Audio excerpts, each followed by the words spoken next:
Viewers, दृष्टि the MIS के exam boosters daily GK GS एवं करंट अफेयर्स क्विज प्रोग्राम में आप लोगों का बहुत बहुत स्वागत है।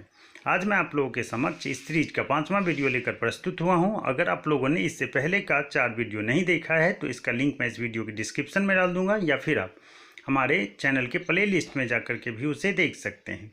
आज के सेशन को शुरू करने से पहले आप लोगों से एक छोटा सा अनुरोध है कि अगर आप लोगों ने अभी तक इस चैनल को सब्सक्राइब नहीं किया है तो इसे सब्सक्राइब करें और बेल बटन को दबाएं, ताकि इस तरह के वीडियो की इन्फॉर्मेशन आपको सबसे पहले मिले। और यह वीडियो पसंद आए तो इसे लाइक करना और शेयर करना ना भूलें। तो आइए आज के सेशन को शुरू करते हैं।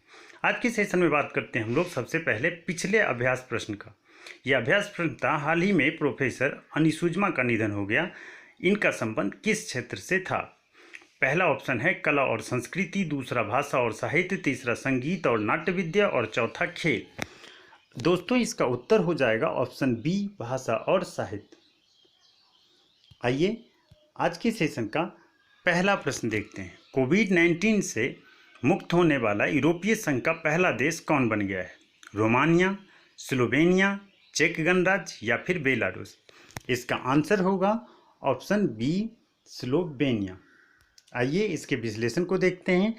आपको बता दें कि स्लोवेनिया आधिकारिक तौर पर कोरोना वायरस के प्रकोप से मुक्त होने की घोषणा करने वाला यूरोपीय संघ का पहला देश बन गया है।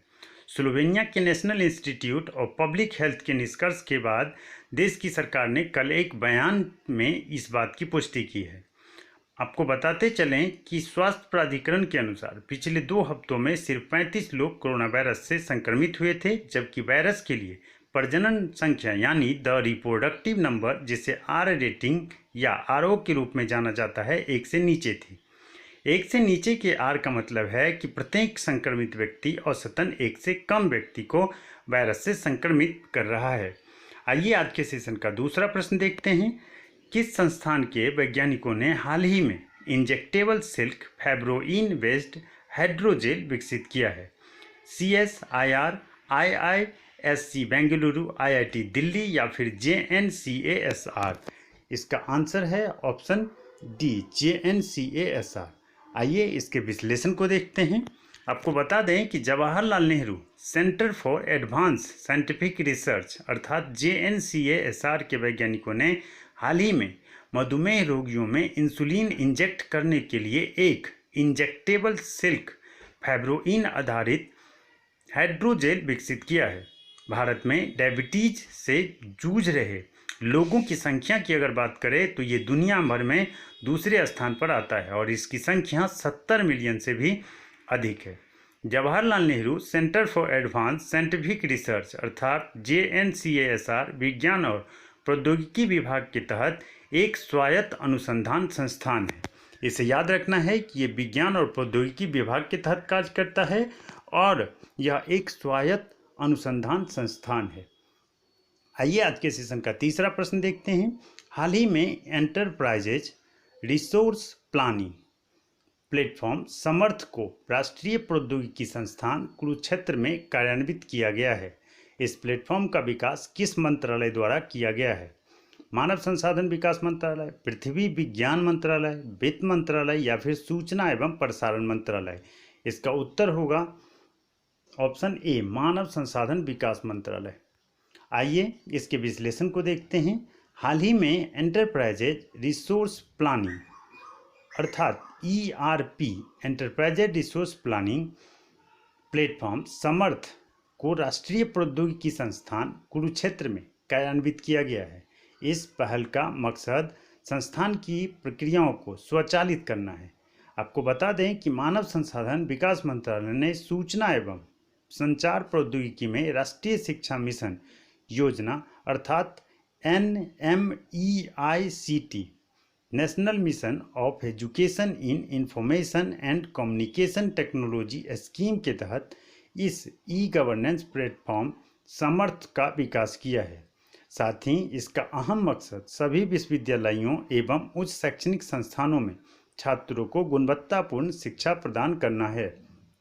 समर्थ सभी विश्वविद्यालयों एवं उच्च शैक्षणिक संस्थानों को एक open standard, open source architecture, सुरक्षित, मापनीय एवं विकासवादी प्रक्रिया स्वचालन यंत्र प्रदान करेगा। साथ ही आपको बता दें कि यह विश्वविद्यालय उस शैक्षणिक संस्थानों में शिक्षकों, छात्रों एवं कर्मचारियों की आवश्यकताओं को भी पूरा करता है।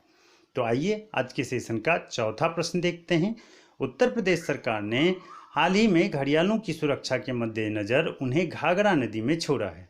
घड़ियाल IUCN द्वारा जारी की जाने वाली रेड लिस्ट की किस श्रेणी में आते हैं? इंडेंजर्ड, वल्नरेबल, क्रिटिकली इंडेंजर्ड या फिर नियर थ्रेटेंड? आपको बता दें इसका उत्तर हो जाएगा ऑप्शन सी, क्रिटिकली इंडेंजर्ड। आइए इसके विश्लेषण को देखते हैं।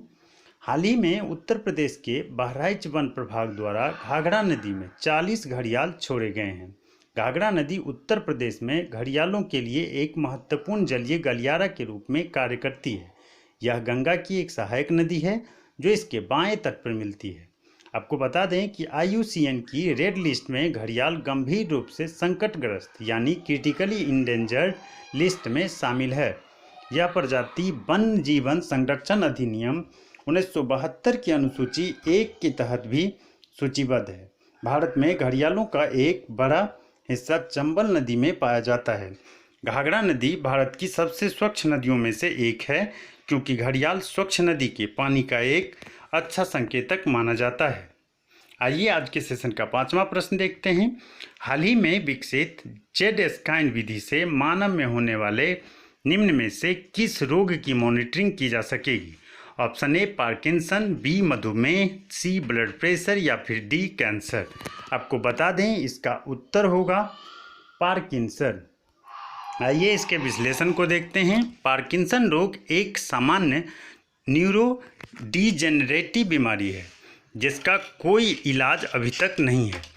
ऐसा माना जाता है कि अल्फा सिन्यूक्लिन अर्थात ASYN नामक प्रोटीन का एकत्रीकरण इस रोग की विकृति में बड़ी भूमिका निभाता है। दुनिया के कई शोधकर्ता पार्किंसन रोग में न्यूरोनल कोशिकाओं की मौत और प्रोटीन के एकत्रीकरण के परिणामों का अध्ययन कर रहे हैं। हाल ही में IIT धनबाद और CSIR Indian institute of Chennai chemical biology Kolkata के वैज्ञानिकों ने मिलकर इस मुद्दे का हल खोजा है और Z-SKINE विधि विकसित की है। आपको बता दें कि यह विधि ASYN के एकत्रीकरण के शुरुआती और बाद के चरणों की निगरानी में मदद कर सकती है। तो आइए आज के सेशन का छठा प्रश्न देखते हैं। नदियों से संबंधित निम्नलिखित कथनों में से कौन सा कथन सही है?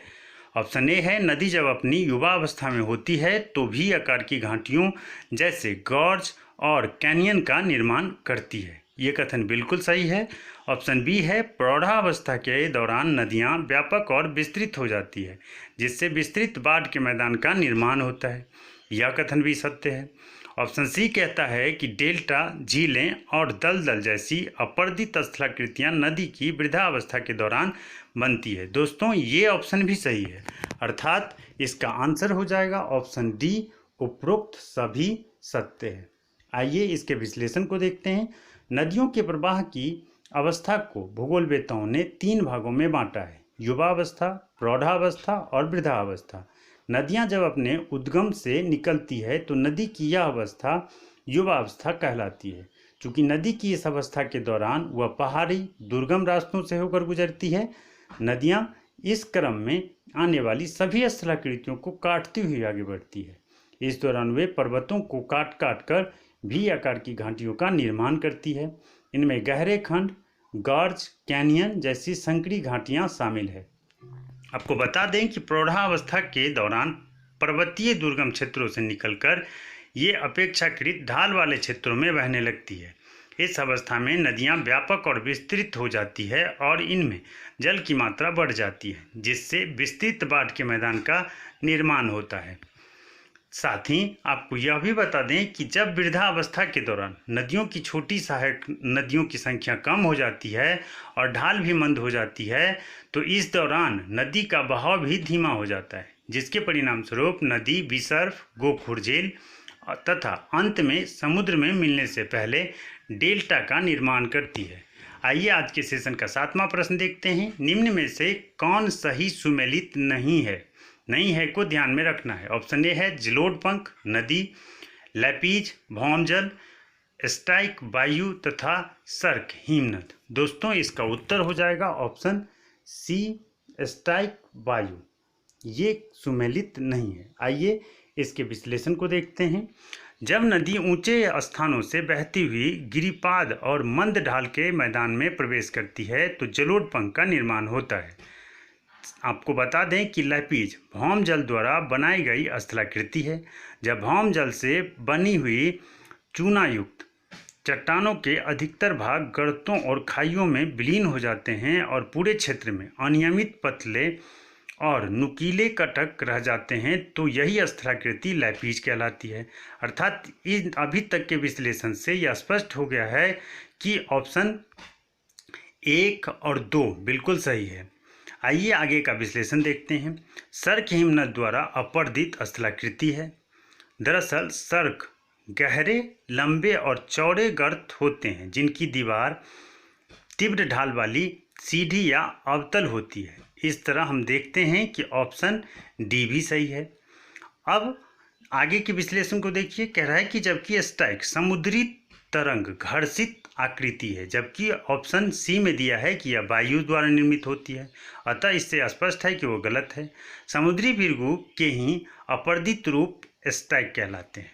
ये अस्थायी आकृतियां हैं जो तरंग अपर्दन द्वारा धीरे धीरे समुद्री मैदानों में बदल जाती है।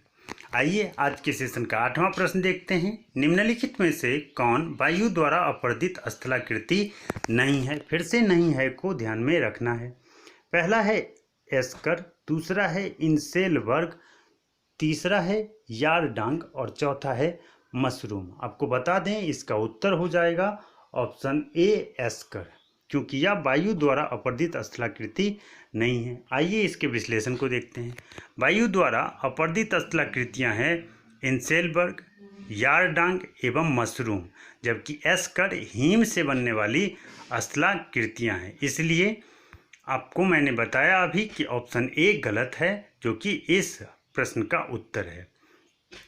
मरुस्थलों में प्रतिरोधी चट्टानों के घिसे हुए अवशेष जिनके आधार पतले और ऊपरी भाग विस्तृत और गोल टोपी के आकार के होते हैं, छत्रक या मशरूम कहलाते हैं।